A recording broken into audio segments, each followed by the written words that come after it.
Hi, I'm Miss Mare, And I'm Miss Andrea. and today we are going to look at how to construct a homeschool high school transcript. Right. A homeschool high school transcript is essentially the culmination of 4 to 5 years of homeschool work. 5, you might say? 5 because if your child is doing high school work in grade 8, that should and could be included. And this is not unique to homeschoolers. Right.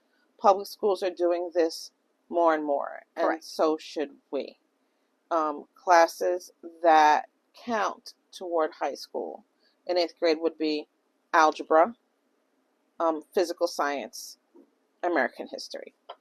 American government. Or American government. Yes, sometimes.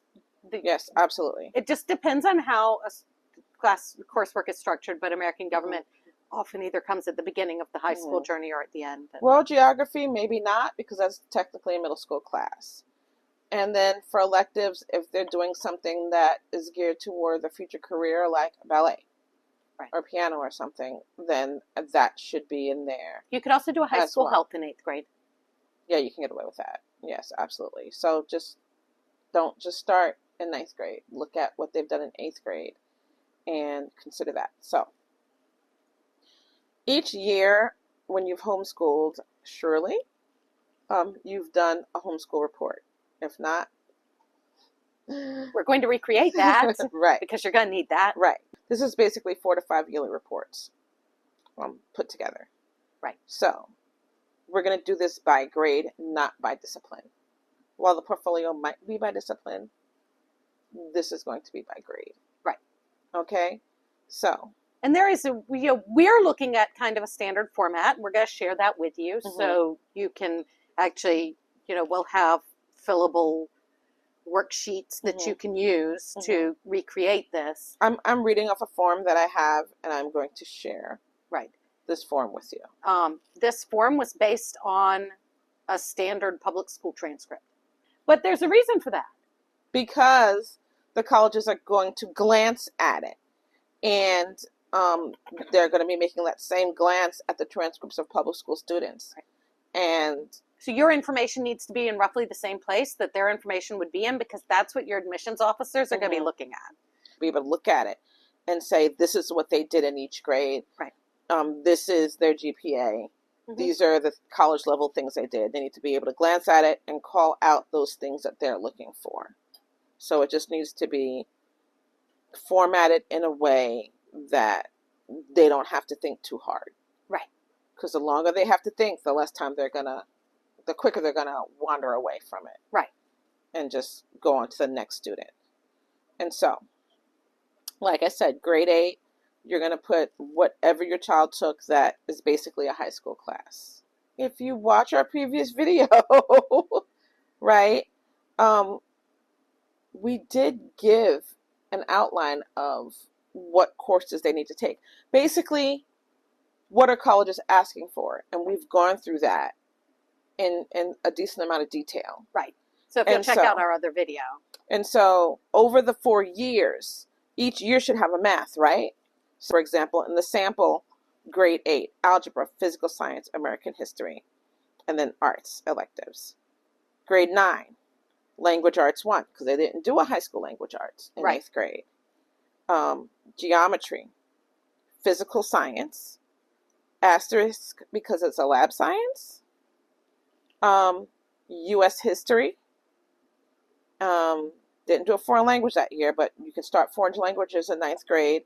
And then the arts electives, a ton of them, typing, things of that nature. Right? Grade 10 would be language arts 2, algebra 2, biology, world history, Spanish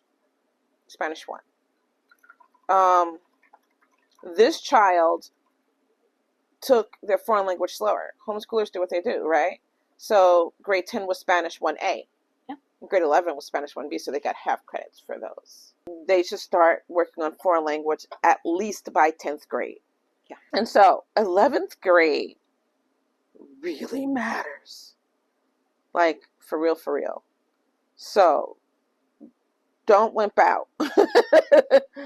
And don't make it easy. This is where we should be showing some level of stringency. Is that a word? Rigor. Thank you. Maybe some APs, maybe some CLEP exams. We want to start showing that children can work on a higher level. Maybe some dual enrollment. For sample 1, I have Language Arts 3, parentheses, Shakespeare. You can concentrate. You can concentrate. That's all. So also, 11th grade would be a good time for U.S. History AP. Right. More Spanish. Because we had science and math in 8th grade, in 11th grade, if they're going into maybe an arts program, maybe they're done with math and science. Or for somebody who's literature and like language arts heavy. Right. Someone who's going nuts in language arts. As long as they've maybe hit not. that, we've got through our requirements. We have our requisite and then number of electives like dance company. So 11th grade needs to be rigorous. If they're not going into sciences and STEM, you can pull back on math and science, or this is a good time for personal finance. Now, that being said, this is a good time for astronomy. You can't do the other way, though. If you have a math science heavy kid, you still have to do language arts all the way. No, we always have to have language arts. Right. Always. You always have a language arts class. Always have language arts. Like that's a requirement that the colleges have. But I'm talking about math and science. 11th grade, you're either leaning in, yep, or you're pulling back and letting them shine in other things. Right. Maybe they're doing a Shakespeare intensive and a different literature unit. So don't just be like, we don't have to do it anymore. You need to be leaning into something. You need to be showing this year what your child is interested in. It needs to show in what they've done here. Other things I did, dance company, guitar, internet media, I already said that. Yeah. So, it's a good year to take CLEP exams. It's a good year to do AP stuff. It just needs to show that they worked hard. And they need to work hard.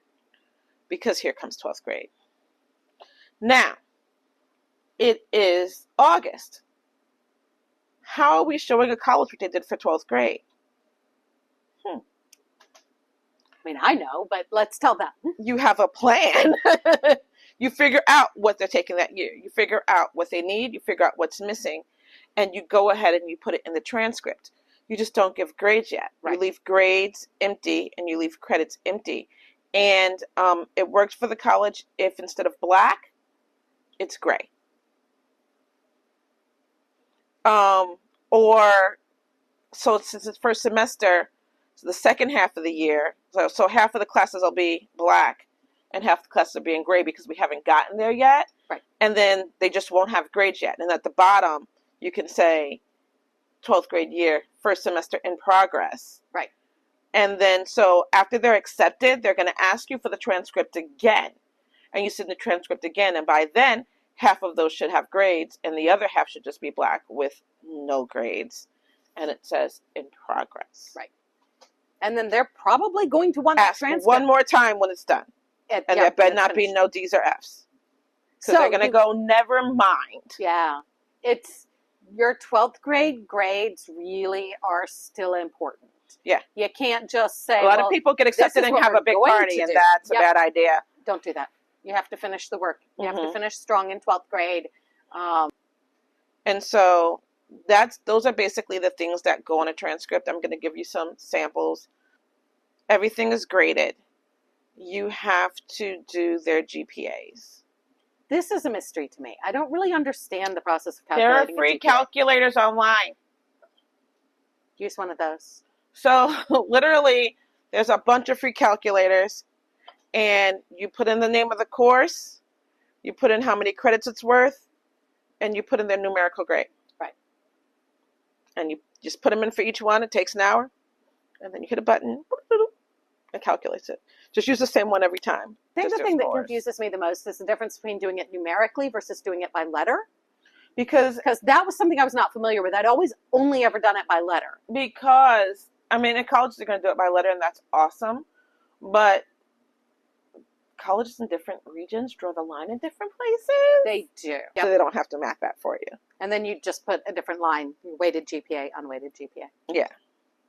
See? Credits, GPA, unweighted GPA, cumulative credits. And then at the bottom of the transcript, you're going to put all their tests. For each year, you're going to have new like CLEPs, you're going to have PSAT, you're going to have APs, you're going to have, did I say ACT, SAT, CLEPs, and APs. And Yeah, I think so. That's why number makes more sense. And that's also why you pick one and you stick with it. Right. Yeah. And I'll give some calculator suggestions. Yeah. So yeah, just go ahead and do it by number, because some schools will call a 90. They won't call it a 4. Right. So that's what, see, and this is where it threw me, is when we were doing our master's degree, which we both graduated with a 4.0. But that first semester, one of my classes, I got a high B in. But it wound up, because of the numbers worked out, that ultimately I wound up with a 4.0 for the whole program. Right. Because any high B's we got were high B's. In my mind, once you get a B, you've killed that 4.0, and it's a 3 point something. That's not true.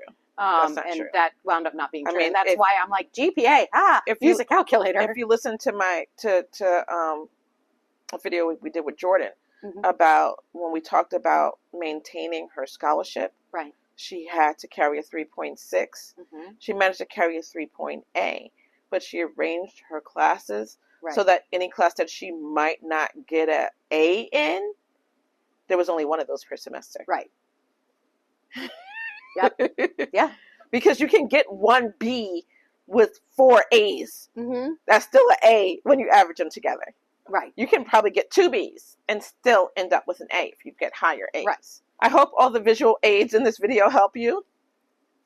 We will have, ask questions if they don't. And that's it. Yeah.